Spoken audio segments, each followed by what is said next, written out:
Hi, Mystery Recap here. Today I'm going to explain a German-American psychological thriller mystery film called Flight Plan. Spoilers ahead. Watch out and take care. It is a tough night for Kyle Pratt. Kyle, an American aircraft engineer, recently widowed by the death of her husband in Berlin. She has to take her husband's body on a flight to the U.S. with her 4-year-old daughter, Julia, to help her with her anxiety. Kyle takes pills as prescribed by her doctor. The next morning, it is snowing. Outside, a taxi is waiting for them to take them to the airport. While at the airport, Kyle loses Julia. She panics. She sees strangers, couples, foreigners, and adults, but nobody kid-sized. She turns again. There's Julia, over by a sundry stand. With an angry tone, she advises her not to wander around without her permission. Kyle and Julia will soon board a plane that Kyle helped design. They are the first to enter the cabin. Julia looks out her window. Then she steams that window up with her breath and draws a little hard in the steam with her finger. A tiny, clumsy heart. Then Kyle takes a nap. Awakening from her nap, she realizes that Julia has disappeared from her seat. Kyle tries to ask other passengers, but none of the passengers recall seeing her. A flight attendant suggests that Julia might be playing with children of her age. Kyle walks down the aisle trying to find her, but still no sign of Julia. Kyle continues to look around with an unease that's beginning to grow. She rechecks their row where they'd fallen asleep. She looks under that blanket and finds the one-armed bear, but no Julia. That's weird. Julia wouldn't go anywhere without her bear. Then she contacts a flight attendant, Stephanie, to help her find Julia. Stephanie agrees to help her and makes an announcement of a missing child. A moment later, however, to her surprise, Stephanie tells her there is no record of her daughter boarding the flight. Kyle is confused. She is very sure her daughter was there with her, so she tries to prove it by showing her boarding pass. However, Kyle is unable to find Julia's boarding pass, and she also finds that her daughter's backpack is missing from the overhead bin, which is impossible because Julia couldn't have reached up here by herself. She's not tall enough. Seeing this situation, a sky marshal, Jean Carson, begins to monitor her while she's searching for her daughter. Kyle demands to see the captain, Marcus Rich, to get him involved in the search for her daughter. Hearing that there's no record of her daughter boarding the flight, the captain asks if Kyle is under any medication right now. Kyle says that she was taking sleeping pills to help her with anxiety due to her husband's death. Kyle further reveals that her husband died falling from their roof 6 days ago, which she refuses to believe was suicide. The captain and the other crew members suspect that Kyle has become unhinged by her husband's death and has imagined bringing her daughter aboard. Kyle insists on looking for Julia from nose to tail.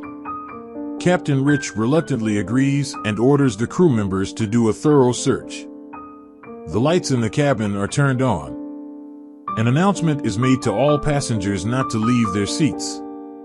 Stephanie goes down to the avionics section, looking around, but still no 4-year-old girls. While Pratt is busy searching, she sees an Egyptian. She confronts him as she recognizes him from somewhere. She tries to remember, but her brain is too scrambled right now. Kyle then asks the captain to look for Julia in the cargo hold. Captain Rich doesn't allow that and angrily states that there are hundreds of passengers on this flight who are not receiving any attention at the moment because all flight attendants are busy conducting a search for a child that none of them believe was ever on board. Kyle doesn't take it well. She then runs to the Egyptian. She accuses the man of kidnapping her daughter, as she now remembers that she saw him last night staring into her daughter's bedroom. The man is annoyed at being accused. Then he shows proof of receipt of the hotel where he lived, which is nowhere near her apartment.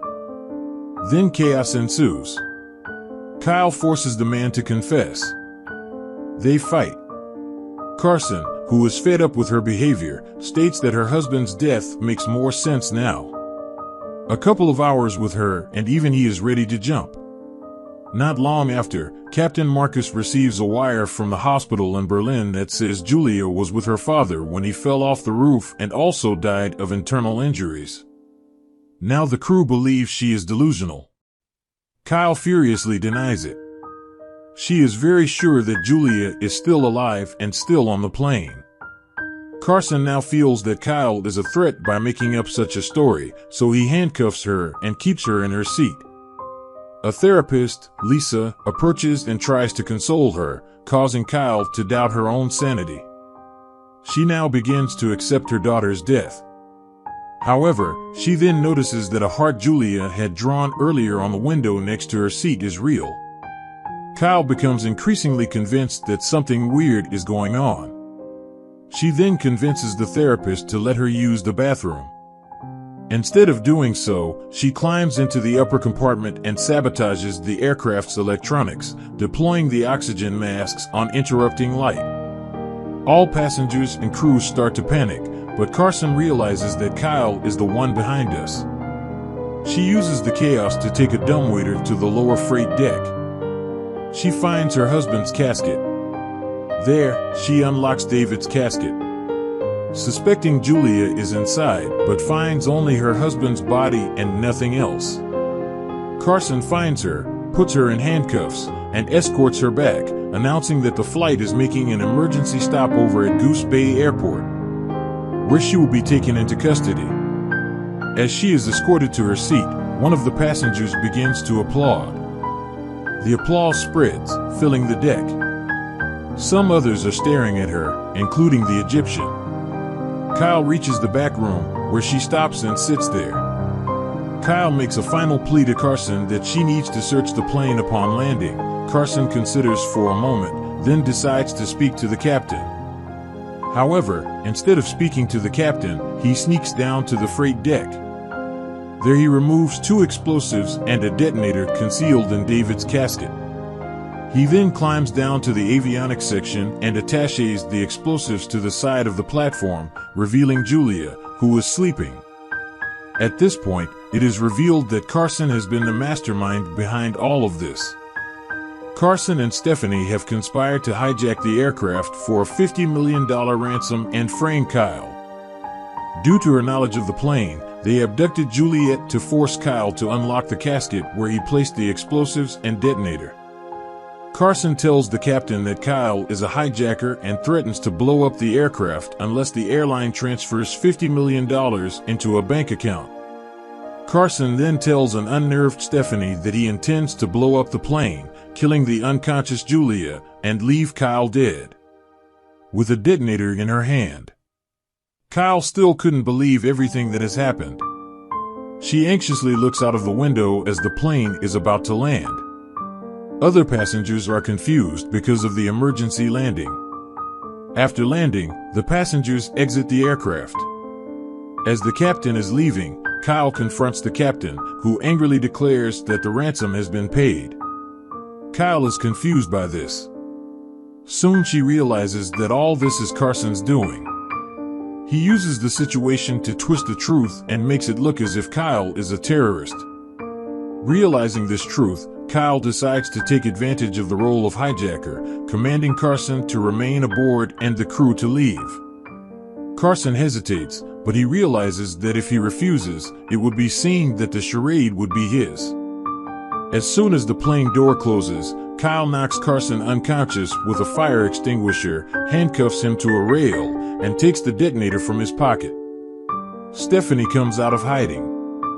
Carson regains consciousness. He chases after Kyle shooting until she locks herself in the cockpit. She opens a hatch door to the plane's attic and throws out a binder to pull it. Carson hears the upstairs thud and leaves. Kyle exits and encounters a guilt-ridden Stephanie.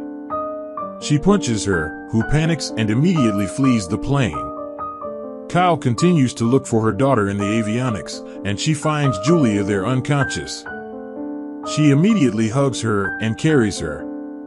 Carson soon follows, and while searching, reveals that he murdered her husband to smuggle the explosives inside his casket, knowing that it would not be scanned. At the checkpoint, Kai immediately carries Julia into the aircraft's non-combustible hold. With the detonator in hand, Carson shoots at her as she closes the door. With the non-combustible walls of the hold to protect them, she detonates the explosives, exploding a plane and killing Carson.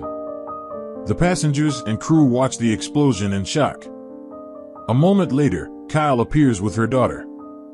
As Kyle carries her daughter out onto the tarmac, all the passengers are shocked upon realizing that she had been telling the truth the whole time. The next morning at the airport terminal, Captain Rich approaches and apologizes to Kyle for his skepticism. Stephanie is led away by the FBI in handcuffs, wherein an agent informs them that the Berlin mortuary director has also been arrested. Kyle carries Julia through the crowd of passengers who realize the truth. All are stunned and somewhat guilty, ridden for not believing her before loading her daughter into a van to take them away. Julia wakes up and sleepily asks, "Are we there yet?" As they get ready to leave, the final scene shows the Egyptian passenger helping to pick up her bag as an act of respect and forgiveness. That's the ending of the movie Flight Plan. Subscribe for more videos like this, turn on notifications, and leave a like to help the channel out. Thank you for watching.